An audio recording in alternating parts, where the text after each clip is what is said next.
So the first thing to note when it comes to hypothesis testing is to be able to formulate your hypothesis. Now, in your thesis, in your research, in your paper, in your publications, some way, somehow, you will be, formulating hypothesis. Who can give me a hypothesis, a null and an alternative hypothesis? Who can just mention one for me, just for me to be sure that you guys know what I mean by a hypothesis? Who can give me an example of a hypothesis? Who can raise a hand and give me an example of a hypothesis, a null and alternative hypothesis? Okay, let me give you a typical example. NDC will win the next election. That is a hypothesis. Please, this has nothing to, okay, let me drop NDC because somebody's head is getting swollen because of this. Okay. Ukraine will win. Let me drop that. Okay. Because sometimes some people take interest in some of these things. Okay. So let's say that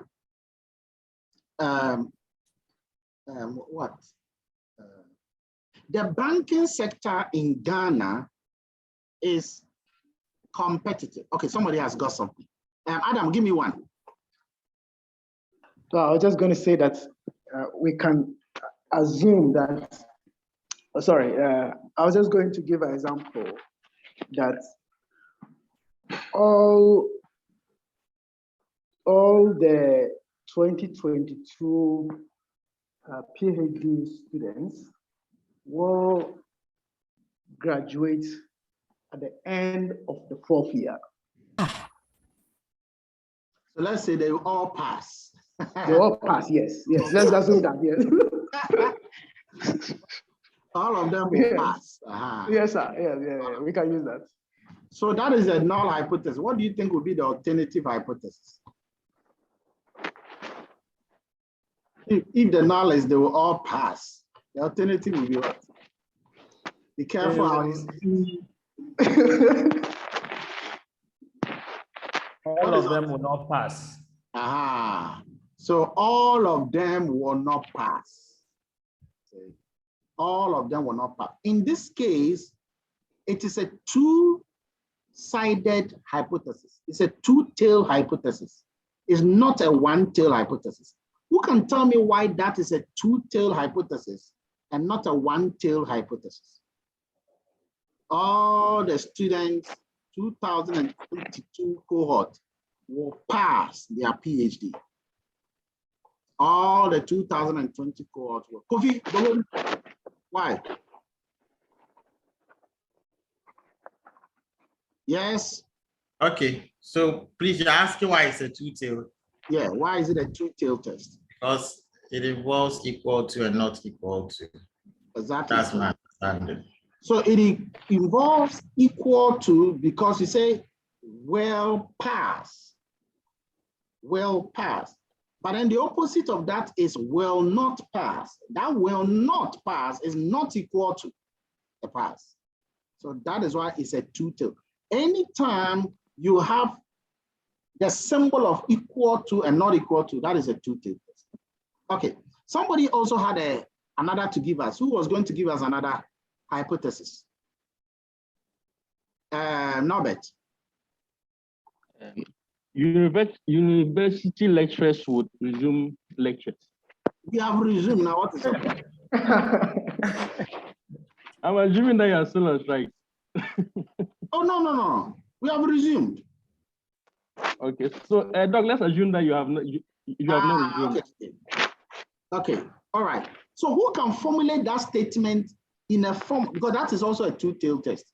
Who can formulate it in such a way that it's not a two-tailed test, but it's a one-tailed test? University lecturers will resume lectures.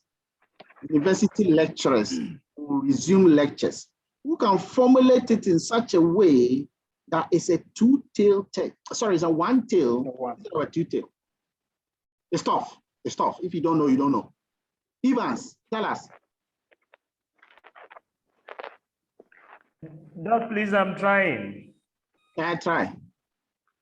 University lecturers or university teachers will not go on strike. Okay, that is a wrong trial.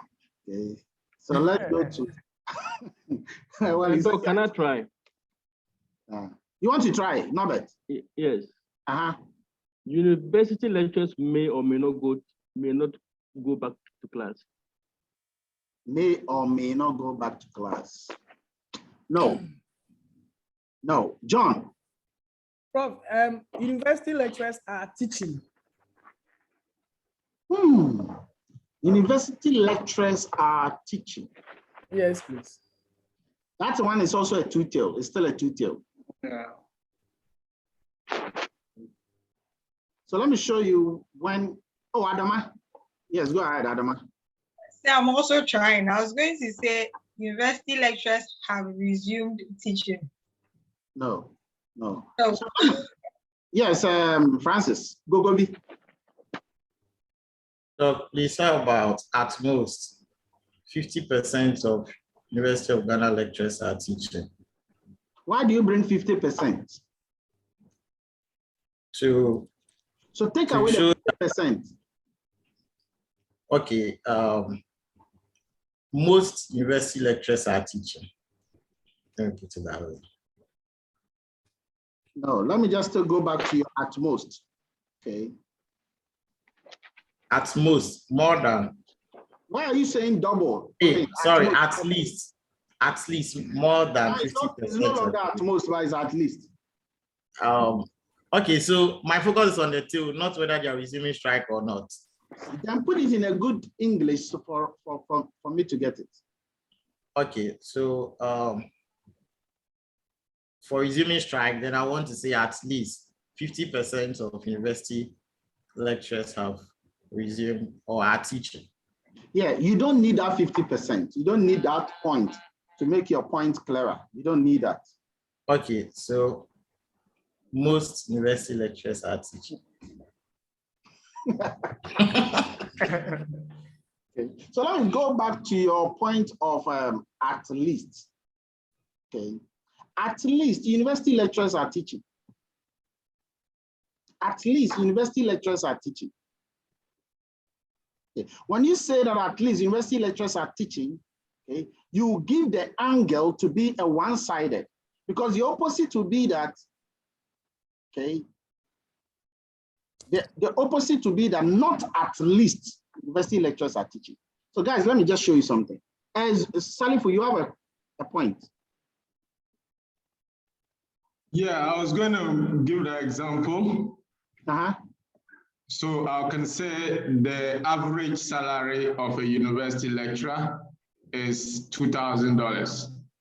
Okay. Or more than $2,000. Of a university lecturer is $2,000. That statement is a two-tail. Oh, really? Because Yeah, of but can we, this. Doc, Yes. what if we say that the salaries of a university lecturer is less or greater than $2,000? Yeah, but how can you mention less or greater than all at the same time? Less than. So you want to pick one. So then say that again. Say that again. The average salary of a university lecturer is less than $2,000. That's good. So the average salary of a university lecturer is less than $2,000. That is a one-tail. That is a one-tail test. And the opposite will be that the average salary of a university lecturer is at least $2,000. That is the opposite. Okay. So this becomes the opposite of that. Please note, the opposite of less than is not greater than. The opposite of less than is not greater than. Yeah. Rather, the opposite of less than is greater or equal to. I have some assignment on these, a lot of these that you'll be doing, so it's important you get it. The opposite of less than is greater or equal to. The opposite of greater than is less or equal to. All right, now let me show you the steps in hypothesis testing. The steps are here in hypothesis testing. In hypothesis testing, the steps are here. Formulate your hypothesis, okay. Interpret the test statistic using the critical value, using the p-value. Reject the hypothesis if the calculated is bigger than the tabulated. And reject the null hypothesis if the p-value is less than alpha. Now, I'm going to go through all of this with you right now, and then you conclude. But I want you to note some few things. The first thing I want you to know is that be clear in your mind your hypothesis, whether it's a one-tail or a two-tail. This is critical. Be clear in your mind whether your hypothesis is one-tail or it's a two-tail. That's the first thing. Second, use the p-value approach to make your conclusion. Use the p-value approach in your conclusion. So what does that mean? So let me just give you an example. There is something we call the alpha, okay? Alpha. Alpha is the level of significance. Alpha is the level of significance. Okay. Let me give you an example. Alpha is the expected mistake that you make in a work. Expected mistake you make in any research. That is alpha. The p-value is an actual mistake you make. The p-value is an actual mistake you make in a research analysis. The alpha is always given to you. The computer also knows about the alpha. There are only 3 alphas in the world. Who can tell me? Who can tell me the 3 alphas that we have in 1%, 5%, and 10%. Okay, please, next time you raise your hand for me. Eh? Thank you, Doc. So you have 1%, you have 5%, and then you have 10. Which one is the default? 5%, Doc. Which one is a default? 5%, Doc. You want me to mute all of you? That way, then you can now raise your hand. Yes, Adama. Yes, 5%. Why? Because that's what is mostly used. I just want to be sure that you didn't copy and paste. No. Okay, so the computer also has 5% as the default. Okay, but it doesn't mean that you cannot specify a particular percentage that you want. You can always specify a particular percentage that you want yourself. So note that. Now, which would you expect to be smaller? Is it the alpha or the p-value?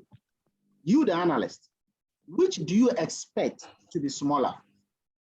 Is it the alpha or the p-value? Is it the alpha? Okay, let me see. Richard. Richard Afriye. Hello, Doc. Yes, please, I will expect the alpha to be smaller than the p-value. If the alpha is smaller than the p-value, then I can conclude that my data is normally distributed. No, we're not talking about normal distribution. Okay. Why? Why would you expect the alpha to be smaller than the other? Let me go to Boyson. Boyson, what?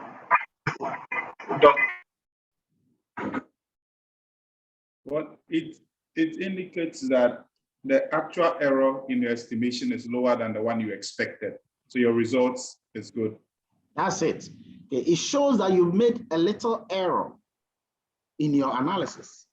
Okay. If the alpha is small, if the p-value is small, it means that your expected error is more than your actual error. So that's good news. It means your actual mistake is smaller.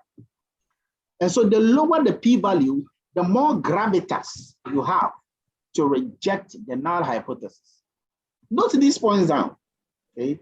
When you have a lower p-value, then it means that you will have a significant outcome in your results. And so it's much more believable by the outsiders. So that is why you need that.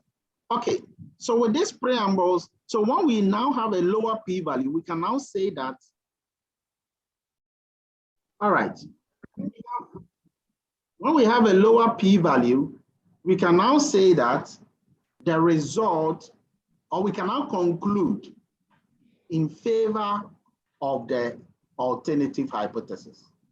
When we have a lower p-value, we can now conclude in favor of the alternative hypothesis. When we have a lower p-value, we can now conclude in favor of the alternative hypothesis. So please note that. All right. Now, none of this will make real sense except when we start with. But before we start with a couple of examples, because I have a couple of assignments to give you in terms of this. So let me just share some few things. There are two types of tests that you'll be dealing with in this course. Two tests. One is a parametric test. Two is non-parametric test. What is the main difference between the parametric test and the non-parametric test? You can tell me. What is the main difference between the parametric test and then the non-parametric? When you finish, you give me one example of each. What is the main difference between the parametric and the non-parametric? Said.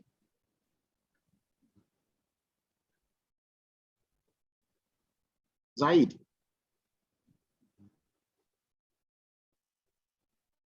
Okay, it looks like Zaid is not responding. Let me go to Norbert. The parametric test would assume that the data set is normal, while the non-parametric test will also assume that the data set you're using is not normal. The assumption, yes, the assumption that the one is normal, one is not normal. All right. So, ladies and gentlemen, let me ask you: when you take the mean and you take the median, which one is more parametrically distributed? The mean and the median, which is more parametric in nature? Boyson.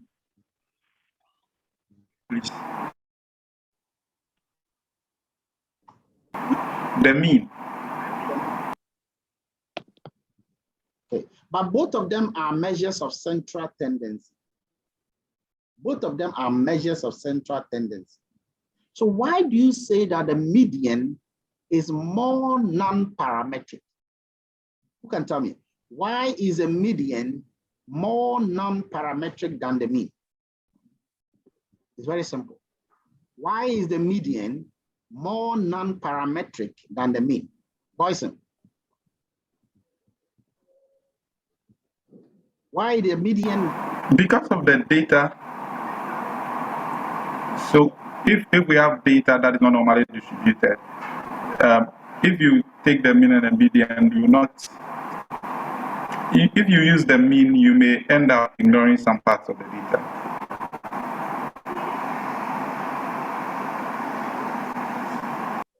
Joel, tell me, why is a median more non-parametric?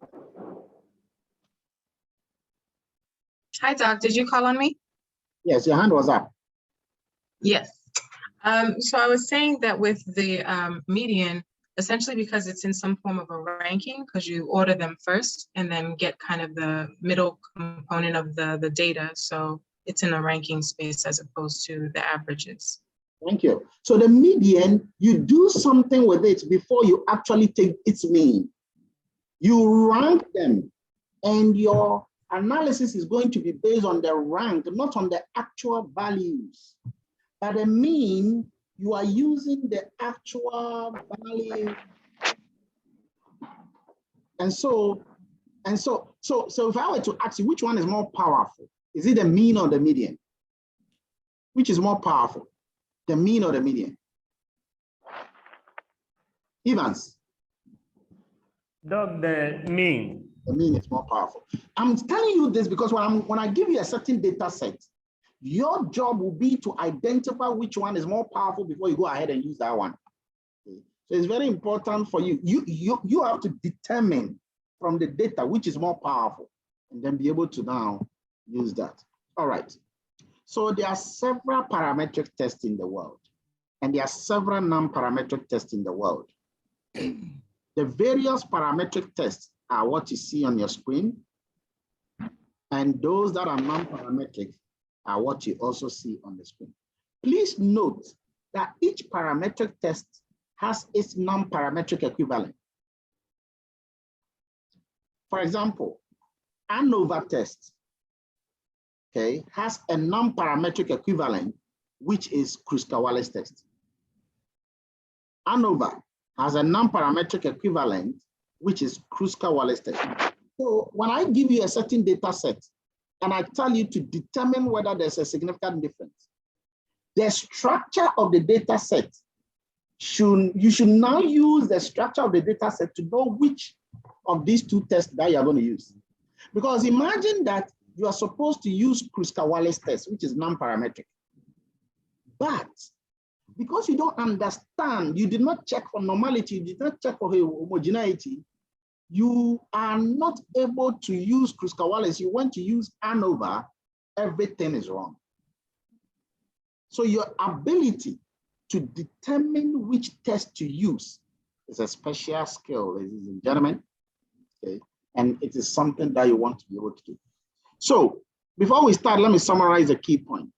Note the test you're going to use, whether it's a parametric or it's non-parametric. Second, determine whether the sample is dependent or independent. Who can tell me the difference between dependent and independent sample? Who can tell me the difference between dependent and independent sample? But dependent and independent sample. Evans.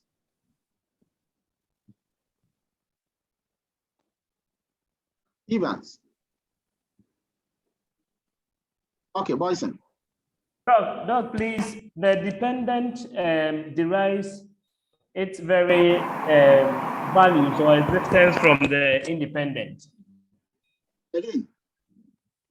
I'm saying that the dependent variables would derive its values from the independent, from certain sources or from other variables. No. There is a difference between the dependent and the independent sample. Zelda.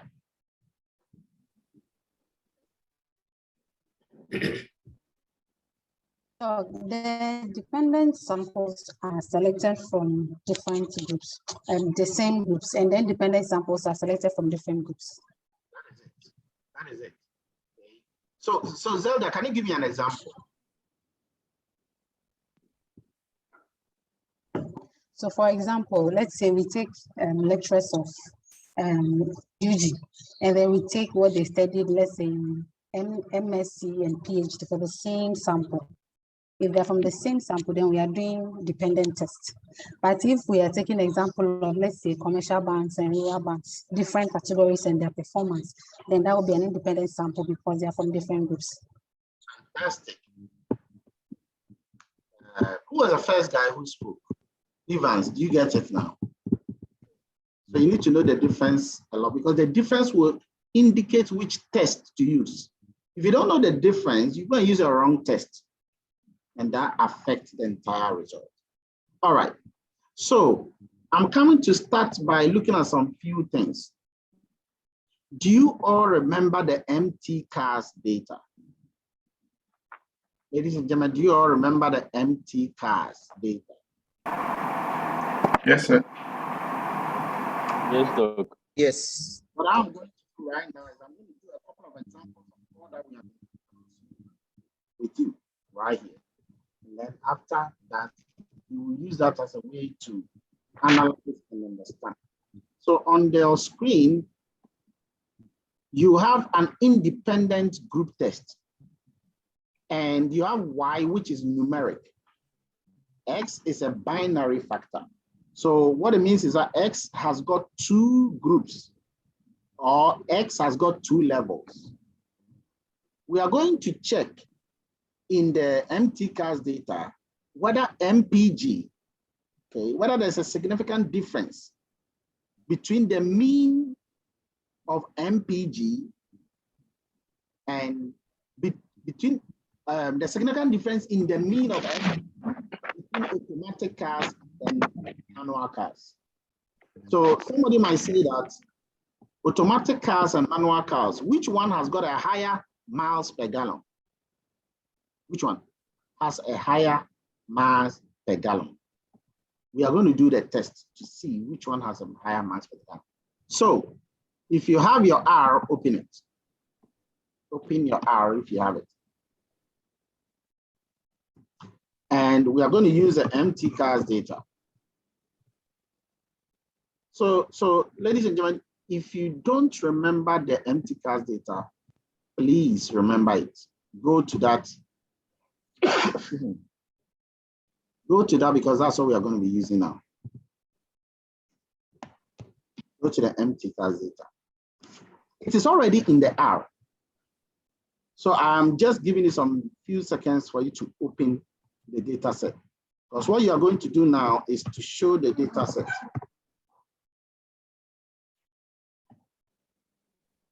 Okay, you're going to show us the data set.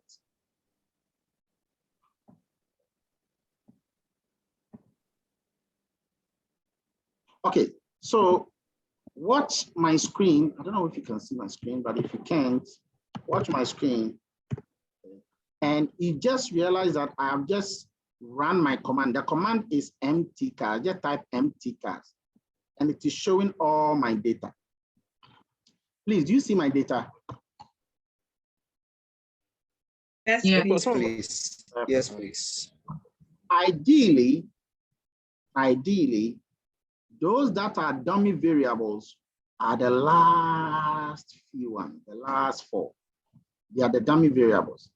Normally, it's nicer to have them in English letters instead of 0101 dummy, 0101 dummy. It's rather nicer to have them like this. Okay. But for R, it recognize them in this format. This data, if you can remember, we have generated the statistics for it, the summary statistics. We've even checked whether some of them are normally distributed and all of that. We know that empty cars is normally distributed. If it is, then we are ready to do the test. The test we are ready to do is